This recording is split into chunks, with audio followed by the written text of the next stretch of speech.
Meron ka pa? Wala na sir kasi operational matters na po. Operational matters na lang. Na lang sa inyo. In confidence na lang sir yung iba. Okay. Ulunan, saan ka galing? Good afternoon, sir. Good afternoon, Your Honors. Papunta na ako dito kaninang umaga. Tinawagan ako ng DPRM. Mag-proceed daw ako ng House of Representatives, Your Honor. Okay, ba hearing doon? Meron po, Your Honor. Ikaw lang nandun. Sino kasama mo doon? May mga pulis po ng Regional Office 4A, Your Honor. RDEU po, Your Honor. Ano, regarding dito? Itong kaso na ito? No, Your Honor. Sa RDEU naman po. Ibang kaso? Opo. Balikan kita yung statement mo. Yung kinausap ka ni Glenn Gonzales na sumagot siya sa iyo na yung sinabihan mo na hindi mo ba alam, Glenn, na napakalaking shabu itong pinag-usapan natin dito? At sumagot siya sa iyo na, yes sir, alam ko. Trabaho namin yan. Ulitin mo nga. Para maklaro itong committee na ito. That is true, Your Honor. Kasama ko yung aking driver. Nasa Skyway kami. Galing ako ng Cavite. Papahinga ako. Yung pangalawang tawag kasi sa akin, Lieutenant Susungko. Sir, positive. Ang dami siya pong nakuha. Kaya nagmamadali ako, sir. Talagang gusto kong magmadali kasi iniiwasan ko dyan yung mga mag-savings. Talagang takbo ako, sir, ng Skyway from Cavite. Ito, sir, record. Around ito, sir, alas 2:02. Si Colonel Gonzales, I received a call from him. Sir, nag-usap na po ba kayo ni Colonel Ibanez? Sabi ko, tungkol saan? Tungkol kay Mayo. Sir, pagbigyan mo na, masisira na naman kasi ang PNP at PIDEG. Alam mo ba, Glenn, kung gaano karaming siya doon nakuha? Nagalit po ako, Your Honor. Alam ko, sir, trabaho namin yon. Binabaan ko po siya ng telepono. Pagbaba ko, 307 Quirino, sir. Blessing in disguise, sir.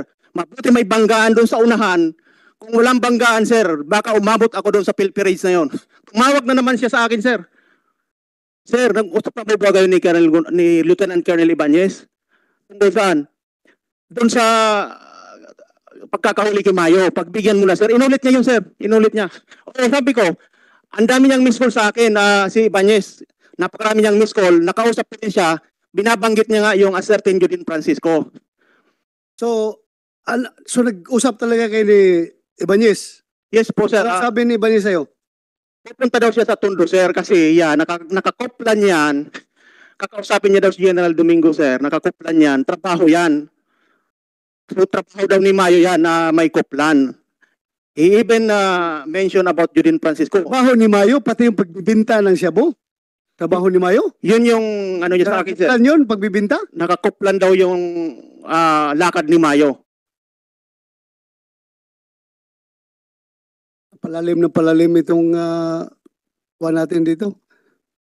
Ibanez, ano masasabi mo dyan? Hindi ko po sinabi, Your Honor. Actually, ang napag-usapan lang namin doon is kinonfirm lang yung nahuli nga yung tao ko. At marami kaming napag-usapan kasi sabi ko kung pwede akong pumunta kasi pinapapunta ko ni General Domingo. Nag-agree naman siya. Okay naman po, sabi niya. So hindi ka nakiusap sa kanya na arigluhin si Mayo? Negative po, sir. Negative. So ano ngayon yung purpose ng tawag ni Glenn Gonzales? Nagtatanong siya kay Ulunan kung tumawag ka na. Kasi po, sir, ang concern lang kasi doon is tao ko kasi si Sergeant Mayo, sir. Ha?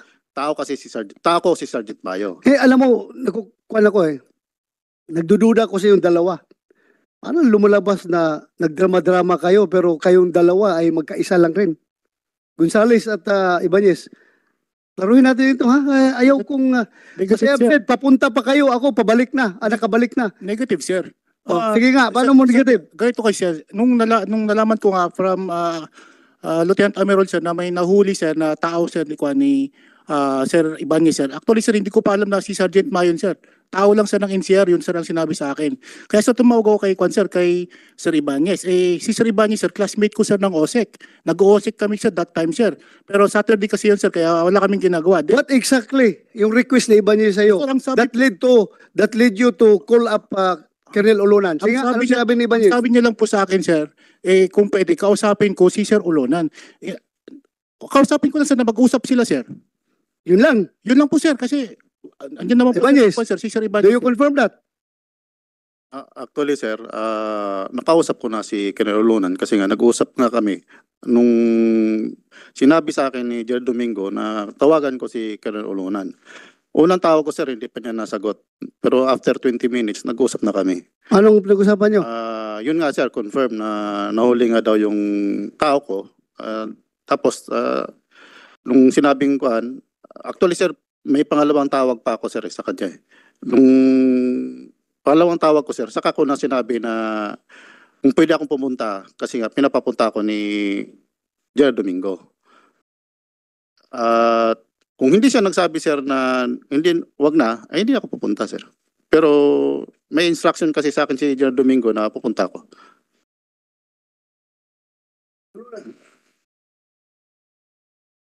Sir, ang napag-usapan namin yun, pinapunta ko siya, sir, nag-approve ako, sige, bahala ka. Kasi sa totoo lang, sir, pag may mga drugs na gano'n, dapat hindi ka lumulutang dyan eh. Ang sabi ko sa kanya, bahala ka. Kasi binibida niya nga itong si Julian Francisco na may trabaho yan, nakakoplan yan. Kung nag-clearance ka kay General Domingo, sabi ko, bahala ka. Decision mo pa rin yan. Kasi kaya lulutang-lutang siya dyan. Dali, huwag ka muna pumunta kay Francisco. Dito muna kay Mayo. Totoo ba sinabi niya na nakakuplan yan? Trabaho ni Mayo yan? Yes, Your Honor. Sinabi niya.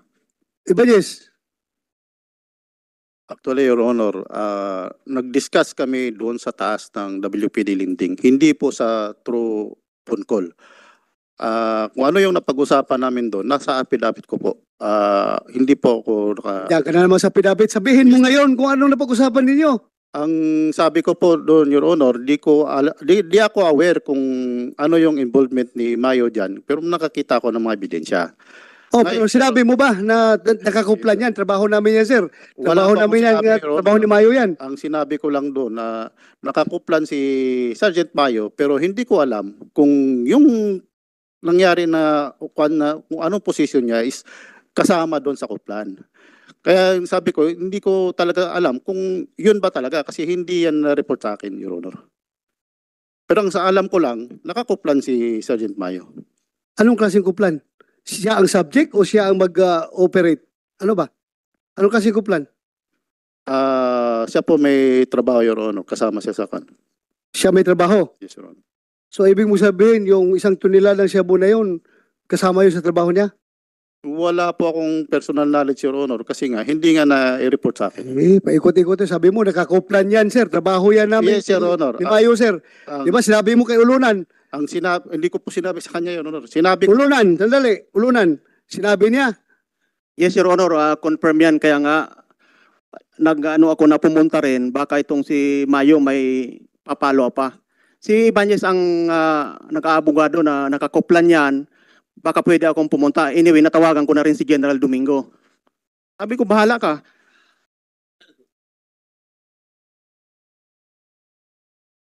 Nakakatakot na ito. Kung pati kuplan ginagamit ninyo para dyan sa sindikato sa Cebu. Ano na lang klaseng PNP meron tayo? Pati yung kalukuhan sa Cebu kasama pa sa kuplan. Ikaw, Ulunan, hindi ka nagtataka? Tumatawag sa iyo si Glenn Gonzales na mag-usap kayo ni Ibanez. Pagkatapos, tumawag rin siya doon sa PDEA na nagreklamo siya na baka hindi ilutang si Mayo. Parang very duplicitous itong papel ni Gonzales dito. Ako yung nagtataka. Bakit Gonzales? Bakit ganun? Those are two opposing actions, ha? You cannot hide from the truth. Tumawag ka na magkipag-areglo si Ibanez, tapos tumawag ka rin doon sa PDEA na baka hindi ilutang si Mayo. Alam mo, very duplicitous yung ginagawa mo. Your Honor, hindi po ako nakikipag-areglo kay Colonel. Hindi nga, pero nag-go between ka, tumawag ka sa kanya para mag-usap si Ibanez at si Ulunan. Yes po, Your Oh, Honor. kinumper mo. Yes po, Your Honor. Yun po ang request sa akin ni Sir Ibanez nung tumawag siya sa akin. Sir, mga upper class O yun. po sila. Nagsabi po sa akin si Sir Ibanez na kung pwede, kausapin ko nga po Sir Olonan, tawagan niya, mag-usap sila. O so yun. Yun po sir, mag-usap lang po. Mag-usap po sila sir. Kinonfirm naman po nila sir. O na tumulong nag-usap ka na mag-usap sila kasi si Ibanez concerned dahil tao niya si Mayo. Hindi ko na po alam yun sir. Pero Yung alam. yung sinabi Hindi niya lang po sa akin alam. sir, ang sinabi niya po lang po sa akin is, kung pwede, kausapin ko si Juan, si Alam mo- Sir Olonan. Yun lang po sir. Maraming marami ka pang dapat i-explain dito. Gonzales, marami kang dapat i-explain. Marami pa kayong dapat i-explain dito.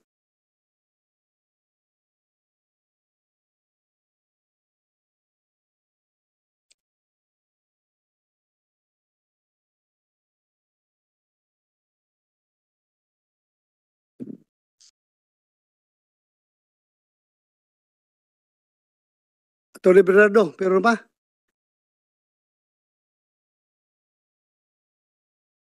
Sir, operational na yung iba at yung iba nasa case build-up na, sir.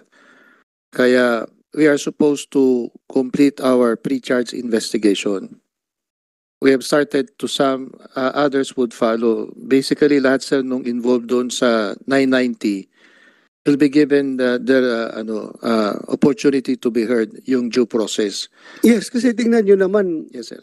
alam mo ko, itong mga patrolman na ito, hindi pa ito ganito ka-harden na sindikato. Na kuwan lang ito, na sumama lang ito sa usapan na huwag tayo magsabi ng totoo, ganitong gawin natin, ganon. Please, dig deeper. Yes, sir. Investigation nyo sa SITG. Yes, sir. Pero kung talagang pasok sila, then who cares? Yes, sir. Kung masira yung buhay nila, kagagawan nila yan. Pero siguruhin din natin na walang masayang na tao dito na masira ang kanyang future, masira ang kanyang career dahil nga lang nadamay siya. Klaruhin ninyo ito. Yes, sir. At we still have reason to believe na merong mag-testify, sir. Kasi nga airtight na yung kaso para lang mabawasan. Kasi nga meron pa rin kaming belief na ilan dito, sir, nagagamit lang . At meron dito talaga talagang lihitimong tulisan talaga . Yun lang, sir, ang gusto namin talaga mahiwalay. Yun nga, Aagaran namin gagawin, sir. yan, ang kinalulungkot ko lang dito, tayo'y lahat ay nadadala doon sa pagfufocus sa kamalian na ginagawa nitong PIDIG. Nawawala natin sa focus nitong pusang alaws na grupo ni Mayo na nasa likuran nitong isang tuniladang shabu. Nawawala natin sa focus. Tawa ng tawa yung mga gago na yan ngayon. Nagbubunyi yan. Dahil dito na kayo tayo nakapokus sa kamalian na ginagawa nitong mga tao na ito. Pero ang grupo ni Mayo, napakalaking sindikato, nagbubunyi. Dahil tila exempted na sila ngayon sa focus. Yan ang alam mo, Mayo. Hintayin ka namin, makalabas ka dyan sa BJMP. Madismiss ang kaso mo. Hintayin kita. At dito ka na naman ikukulong sa amin, Promise ko yan sa'yo. That's my promise to you. Hintayin ka namin. Dito ka ikukulong. Pag lumabas ka dyan. BJMP, remember my instructions, Thank you. General Coy, you want to say something, sir? Thank you, Your Honor, Mr. Chair. Ako retired PNP General din ako, but even now na mag-almost 10 years na akong retired, pag narinig ko itong mga ganitong cases, ito nakakanin tayo sa hearing nito, talagang nakakasama ng loob. So I'm in one with the PNP and Napolcom in the effort and